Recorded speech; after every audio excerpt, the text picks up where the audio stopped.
భారతీయ సినీ చరిత్రలోని అత్యంత భారీ బడ్జెట్తో ప్రతిష్టాత్మకంగా తెరకెక్కబోతోన్న ఆధ్యాత్మిక దృశ్య కావ్యం రామాయణ. దర్శకుడు నితేష్ తివారీ రూపుదిద్దుతున్న ఈ బండర్ మూవీపై ప్రపంచవ్యాప్తంగా ఎలాంటి అంచనాలున్నాయో ప్రత్యేకంగా చెప్పనక్కర్లేదు. ఇటీవలి విడుదలైన విజువల్స్, టీజర్, ట్రైలర్ సోషల్ మీడియాను ఊపేస్తున్నాయి. శ్రీరాముడిగా రణబీర్ కపూర్ డివైన్ లుక్, సీతాదేవిగా సాయి పల్లవి అభినయం, ఇక లంకాధిపతి రావణుడిగా రాకింగ్ స్టార్ యష్ పర్ఫార్మెన్స్ చూసి ప్రేక్షకులు మైమర్చిపోతున్నారు. అయితే తాజాగా విడుదలైన ట్రైలర్ చూసిన ప్రతి ఒక్కరి మనసులోనూ ఒక పెద్ద ప్రశ్న తెగతొలిచేస్తోంది. అదేంటి అంటే అసలు ఈ ట్రైలర్ లో హనుమంతుడు ఎక్కడా అని. బాలీవుడ్ యాక్షన్ కింగ్ సన్నీ డియోల్ పోషిస్తున్న ఆ మోస్ట్ అవైటెడ్ క్యారెక్టర్ ఎందుకు కనబడలేదు? దీని వెనుక ఉన్న అసలు కారణం ఏంటి?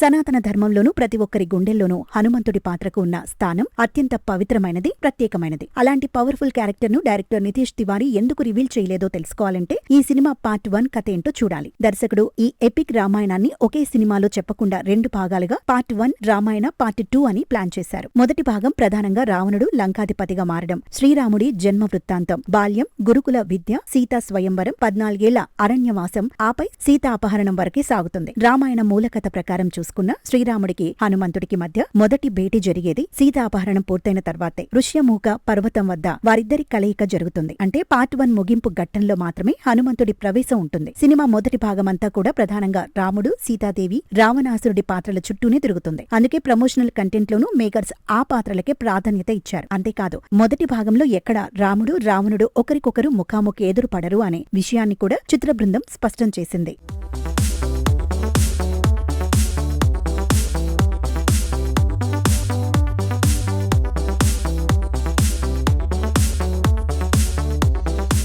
ఇక హనుమంతుడి పాత్ర విషయానికి వస్తే అది కేవలం ఒక రోల్ మాత్రమే కాదు, కోట్ల మంది భక్తి, నమ్మకం. అంత పవర్ఫుల్ క్యారెక్టర్ యొక్క ఫస్ట్ లుక్ ను ఇప్పుడే బయట పెట్టేస్తే దానికి ఉన్న సస్పెన్స్, ఇంపాక్ట్ తగ్గిపోతాయని మేకర్స్ భావించారేమో. సెకండ్ పార్ట్ కు అదే మెయిన్ హైలైట్ కాబోతోంది కాబట్టి హనుమంతుడి లుక్ ను అత్యంత రహస్యంగా ఉంచుతున్నారు. మరో ఆసక్తికరమైన సమాచారం ఏమిటంటే హనుమంతుడిగా సన్నీ డియోల్ షూటింగ్ ఇటీవలే సెట్స్ లో ప్రారంభమైంది. నితేష్ తివారీ తెరకెక్కిస్తున్న పార్ట్ 1 లో సన్నీ డియోల్ స్క్రీన్ టైం చాలా తక్కువగా, అంటే సినిమా చివర్లో కేవలం ఒక్క సీన్ లేదా క్యామియో మాత్రమే ఉండనుందట. అసలు సిసలైన సుందరకాండ, సంజీవిని పర్వతం ఎత్తటం, లంకా దహనం, శ్రీరాముడితో కలిసి యుద్ధం చేయటం, ఇలాంటి ఐకానిక్ సన్నివేశాలన్నీ కూడా రామాయణ పార్ట్ 2 లోనే రానున్నాయి. అంటే పార్ట్ 2 లో హనుమాన్ విశ్వరూపం ఉండబోతోంది. ఏది ఏమైనా ప్రేక్షకులు, అభిమానులు కోరుకుంటున్న హనుమంతుడి విశ్వరూపాన్ని సిల్వర్ స్క్రీన్ పై సరికొత్తగా చూడాలంటే మాత్రం మరికొన్ని రోజులు నిరీక్షించాల్సిందే.